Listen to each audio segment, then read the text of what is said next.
I'll be right here so that you can see. So I'm going to start in my receiving stance, and so coach is going to be throwing me underhand balls, and I'm working the rainbow. And so I'm trying to get my fingertips outside of the ball and hit this ball down to the plate.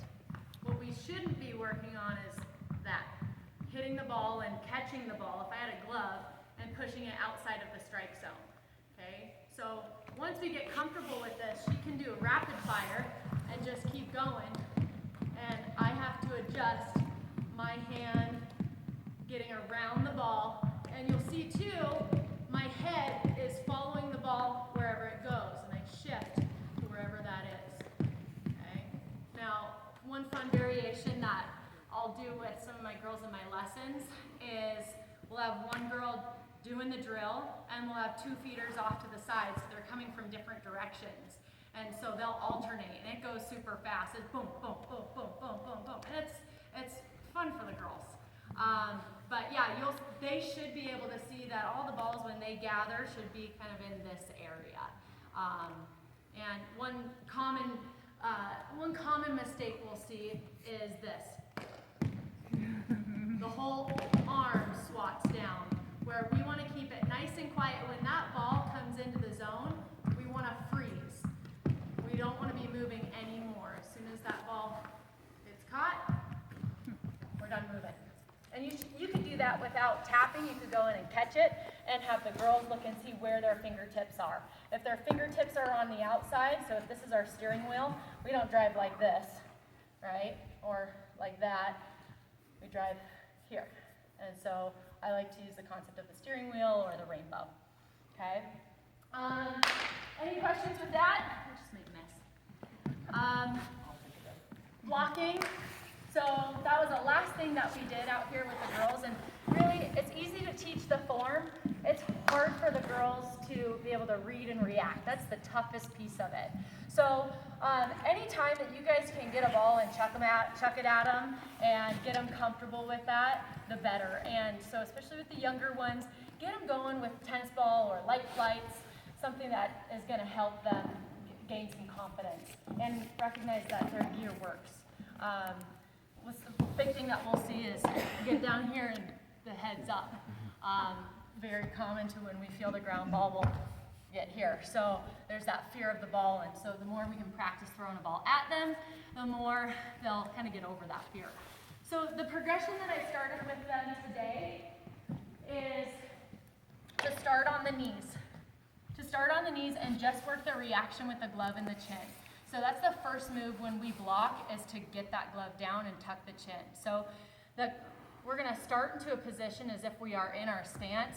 We're hinged forward, glove out, tips up. When you say go, or you can block, or you can drop a ball, it's great to be able to practice reacting that way.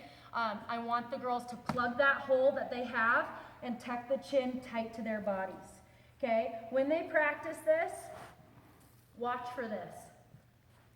Okay? They have to have their booties up and their body in the letter C. Okay? Here, because that's going to make it easier for them to pop back up to their feet. So Steph's going to say go, and I'm going to work on reacting quickly. Go. Go. Go. Okay? Then from there, I'm going to start from my feet, and I'm going to be working from my stance. And so I'm still going to be reacting with my glove and my chin, but this time I'm going to replace my feet with my knees. Okay, so it's just like somebody's pulling a rug out from under me. Okay, go. Go. Okay, so again, form, create the letter C, plug this hole, lift your glove, tips up. Watch this, we don't want that. Okay, and force that. We're not trying to catch the ball, we're trying to block the ball. Once we try to catch the ball, we unplug the hole. That creates a door for the ball to escape through. Now, I know we've got young catchers, but I truly believe that let's start teaching them from the very youngest ages, because it is harder to teach the older that they get. And so if we can build that muscle memory now, And when they get to us at the high school, they're ready to rock. Yeah. So, then, yes, from there, then we block and then we pop. So the very next thing after we block a ball is we got to get back to our feet. So being able to work that reaction of popping back up and ready to go is just as important. So that's that progression. Start from the knees, go to the stance to the block, then stance to block, then pop. Okay? Okay, any questions on catching? Yes? What do you do for left and right block? Okay, for left and right? Yes, so this is where we also pick up that rainbow, and there's a rainbow behind the back of the plate. We always want to be blocking down towards the plate. So if we get an inside or an outside pitch, we want to block and have that ball come down in front of the plate. If we block this way, chances are the ball could come up and ricochet to the right or to the left. So we really want to use our body to help guide, and this is where the girls will try to use their glove to help guide. We want to teach them just to block down to that position, and once you do that, the rest is going to take care of itself. So when we work side to side, I have them really push from their outside foot. So that's why having a good stance is really important. If we're way back here, blocking side to side becomes very difficult. So I have them really zone in, tune into that outside foot when I'm working side to side to push and get the hips turned. And so when you finish, you should have your chest, your hips, everything facing that plate. Good question. Anything else? A fun, yes? Some of the girls gave me your last session of the lifesaver apparatus on the back of the contract. Are those things useful or recommended? Or? I don't like them. Okay. Those are for brothers. Okay. Yeah, I don't like them because it does teach us to sit back and relax.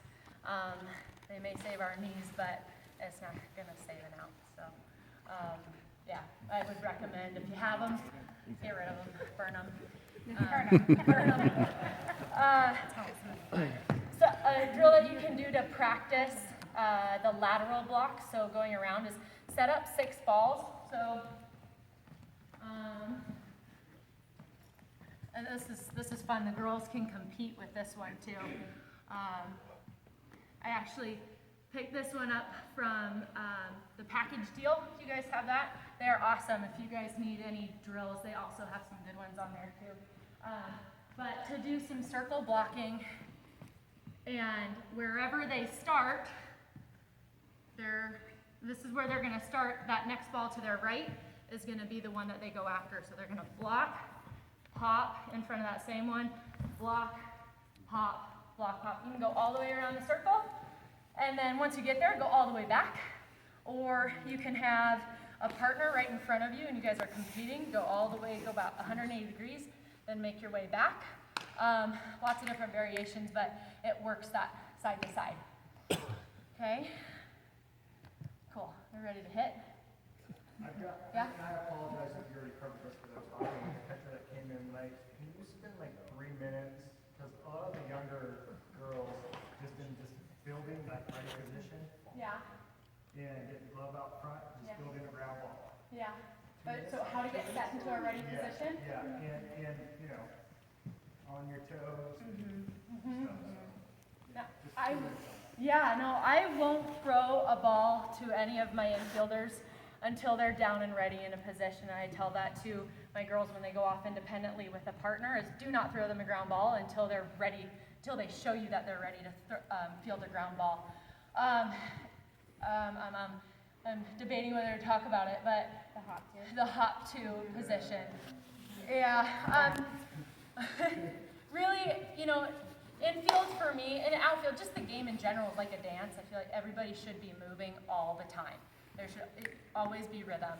And then once that ball is about to be released by that pitcher, we all should virtually be down into the same position. How you get down into the same position is kind of up to each player in themselves. For me, how I got ready was a 2-step, 1-2.